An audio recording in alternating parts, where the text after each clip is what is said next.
Piling mo yung batang inuutos-utusan, pinaglalampaso, pinaghuhugas ng pinggan, mga kawawang bata yan. Hindi.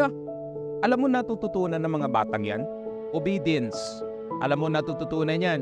Maging maliksi, maging malakas. Ang tunay na kawawa is yung mga batang binibaby. Kasi yung batang binaby, mga lampa. Mga batang binaby, mga iyakin yan. Mga walang alam gawin sa mundo. Paglabas niyan sa puder ng kanilang magulang, sasabihin ko sa ito yung mga batang to, mga batugan, tignan mo. Mapagalitan lang ng boss, iiyak yan, tapos magre-resign. Gusto mo ba ganun ang anak mo? Kung gusto mong umasenso yung anak mo, bigyan mo ng gawaing bahay.